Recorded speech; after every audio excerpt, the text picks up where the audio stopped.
ഔദു ബില്ലാഹി മിനശ് ശൈത്വാനിർ റജീം. ബിസ്മില്ലാഹിർ റഹ്മാനിർ റഹീം. അസ്സലാമു അലൈക്കും വറഹ്മത്തുള്ളാഹി വബറകാതുഹു. മൽഫൂസാത്ത് സയ്യിദന ഹസ്രത്ത് മസീഹ് മൗഊദ് അലൈഹി സ്വലാത്തു വസ്സലാം. സൂറ അസ്റിൽ പരാമൃഷ്ടമായ രണ്ട് ശൃംഖലകൾ. സൂറ അസ്റിൽ രണ്ട് ശൃംഖലകളെ സംബന്ധിച്ച് പ്രതിപാദിക്കുന്നുണ്ട്. സദ്വൃത്തരും സച്ചരിതരുമാണ് ഒന്ന്, രണ്ടാമത്തേത് ദുർവൃത്തരുടേതാണ്.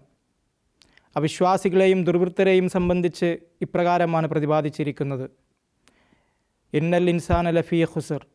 മറ്റേ ശൃംഖലയെ വേർതിരിച്ചിരിക്കുന്നത് ഇപ്രകാരമാണ്: ഇല്ലല്ലദീന ആമനു വ അമിലു സ്വാലിഹാത്തി. അതായത് ഒരു സംഘം നഷ്ടത്തിലകപ്പെട്ടവരാകുന്നു, എന്നാൽ വിശ്വാസികളും സൽക്കർമ്മികളും നഷ്ടത്തിലകപ്പെടുന്നവരല്ല. ഇതിൽ നിന്ന് വിശ്വാസികളും സൽക്കർമ്മകാരികളും അല്ലാത്തവരാണ് നഷ്ടത്തിലകപ്പെട്ടവരെന്ന് മനസ്സിലാക്കാം.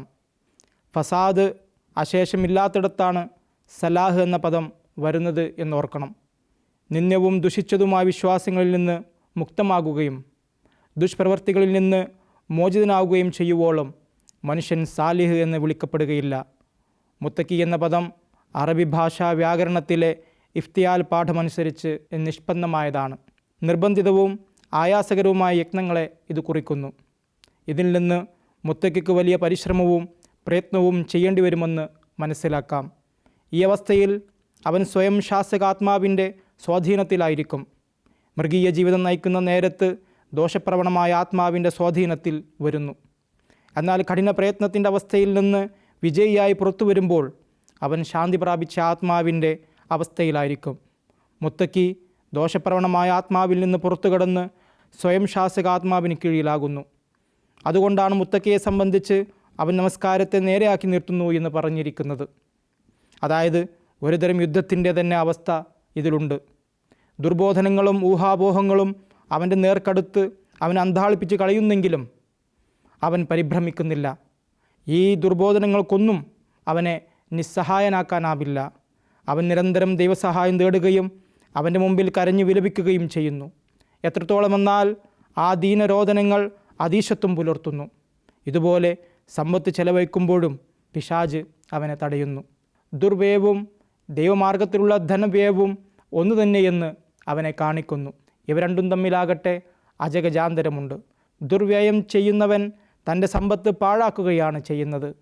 ദൈവമാർഗത്തിൽ ചെലവഴിക്കുന്നവനാകട്ടെ സമ്പത്ത് വീണ്ടും ലഭിക്കുകയും ചെലവഴിച്ചതിലേറെ കരസ്ഥമാക്കുകയും ചെയ്യുന്നു.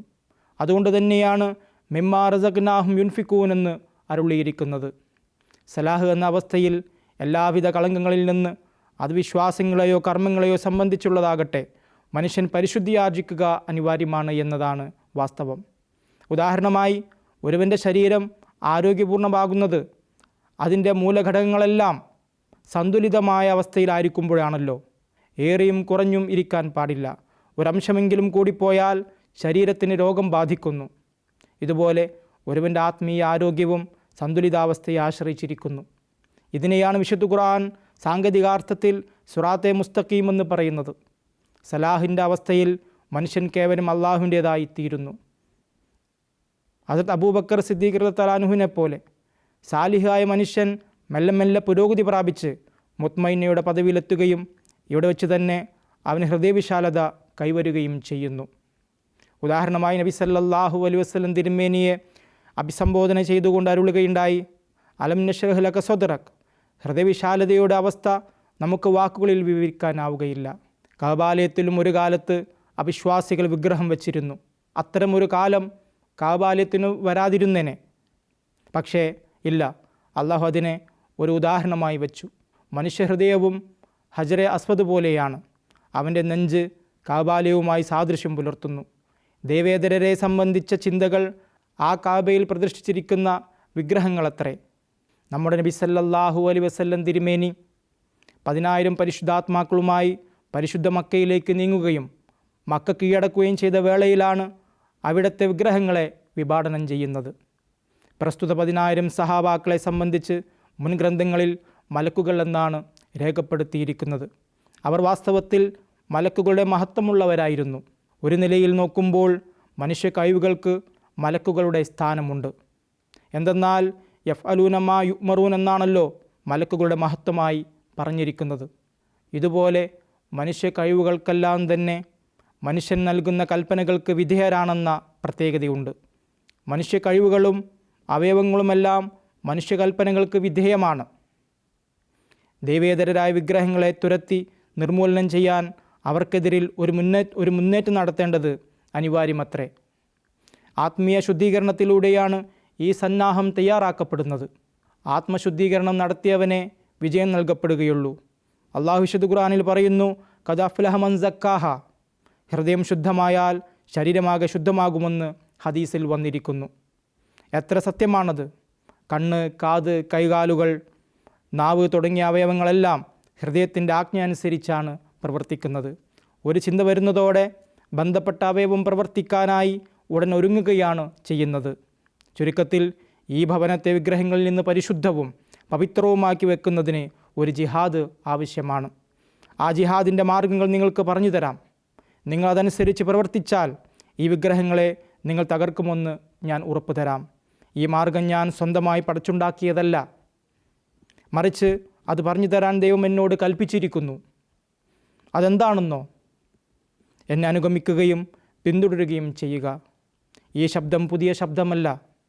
മക്കയെ വിഗ്രഹങ്ങളിൽ നിന്ന് പരിശുദ്ധമാക്കണമെന്ന് നബി സല്ലല്ലാഹു അലൈഹി വസല്ലം തിരുമേനിയും അരുളിയിട്ടുണ്ടായിരുന്നു. ഖുൽ ഇൻ കുൻതും തുഹിബ്ബൂനല്ലാഹ ഫത്തബിഊനി യുഹ്ബിബുക്കുമുല്ലാഹ്. ഇതുപോലെ നിങ്ങൾ എന്നെ പിന്തുടരുന്നതായാൽ സ്വന്തം ഉള്ളിലുള്ള വിഗ്രഹങ്ങളെ തകർക്കുവാൻ നിങ്ങൾ പ്രാപ്തരാവും. അങ്ങനെ വിവിധങ്ങളായ വിഗ്രഹങ്ങളാൽ നിർഭരമായ നെഞ്ചകങ്ങളെ ശുദ്ധീകരിക്കാൻ നിങ്ങൾ യോഗ്യരായിത്തീരുന്നതാണ്. ആത്മശുദ്ധീകരണത്തിന് 40 ദിവസം ധ്യാനമിരിക്കേണ്ടതില്ല. നബി സല്ലല്ലാഹു അലൈഹി വസല്ലം തിരുമേനിയുടെ സഹാബാക്കൾ 40 ദിവസം ധ്യാനമിരുന്നില്ലല്ലോ. അറ, നഫി, അസ്ബാത്ത് പോലുള്ള ജപങ്ങളും ധ്യാനകർമ്മങ്ങളും ചെയ്തിരുന്നില്ല. മറിച്ച് വ്യതിരിക്തമായ സംഗതിയാണ് അവരുടെ പക്കലുണ്ടായിരുന്നത്. നബി സല്ലല്ലാഹു അലൈഹി വസല്ലം തിരുമേനിയോടുള്ള അനുസരണത്തിൽ ആമഗ്നരായിരുന്നു അവർ. നബി സല്ലല്ലാഹു അലൈഹി വസല്ലം തിരുമേനിയിലുണ്ടായിരുന്ന പ്രകാശം അനുസരണത്തിൻ്റെ ചാലിലൂടെ സഹാബാക്കളുടെ ഹൃദയത്തിൽ വന്നു പതിഞ്ഞ് ദേവേതരരോടുള്ള ചിന്തകൾ തകർന്ന് തരിപ്പണമാവുകയാണ് ഉണ്ടായത്. തമസ്സിന് പകരം ജ്യോതിസായിരുന്നു അവരുടെ ഹൃദയങ്ങളിൽ നിറയെ. ഇപ്പോഴും അതേ അവസ്ഥയാണെന്ന് നല്ലവണ്ണം ഓർത്തുകൊള്ളുക. അള്ളാഹുവിൻ്റെ ചാലിൽ നിന്ന് വരുന്ന ആ പ്രകാശം നിങ്ങളുടെ ഹൃദയങ്ങളിൽ പതിയുവോളം ആത്മശുദ്ധീകരണം സാധ്യമല്ല. പ്രകാശങ്ങൾ പതിയുന്ന സ്ഥലമാണ് മനുഷ്യൻ്റെ നെഞ്ചകം. അത് ദൈവഭവനമെന്ന് വിളിക്കപ്പെടുന്നതും ഇക്കാരണത്താലാണ്. അള്ളാഹു മാത്രം അവശേഷിക്കുമാറ് അതിലുള്ള വിഗ്രഹത്തെ തകർക്കുക എന്നതാണ് പ്രധാന ദൗത്യം. നബി സല്ലല്ലാഹു അലൈഹി വസല്ലം അരുളിയതായി ഒരു ഹദീസിൽ വന്നിരിക്കുന്നു, അള്ളാഹു ഫി അസ്ഹാബി. അതായത് എൻ്റെ സഹാബാക്കളുടെ ഹൃദയത്തിൽ അള്ളാഹു മാത്രമേ ഉള്ളൂ. ഹൃദയത്തിൽ അള്ളാഹു മാത്രമാണ് എന്നതുകൊണ്ട് മനുഷ്യൻ അദ്വൈത ദർശനം അനുസരിച്ച് പ്രവർത്തിക്കുകയും സകല ശുനകന്മാരെയും കഴുതകളെയും ദൈവമായി കാണുകയും ചെയ്യണമെന്നല്ല ഉദ്ദേശിക്കുന്നത്.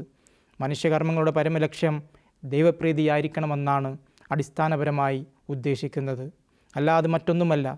ദൈവികാനുഗ്രഹമില്ലാതെ കണ്ട് ഈ പദവി കരഗതമാവുക സാധ്യവുമല്ല. മൽഫൂസാത്ത് വാള്യം 1 പേജ് 171 മുതൽ 174 വരെ. വാഖിർ ദഅവാന അനിൽ ഹംദുലില്ലാഹി റബ്ബിൽ ആലമീൻ.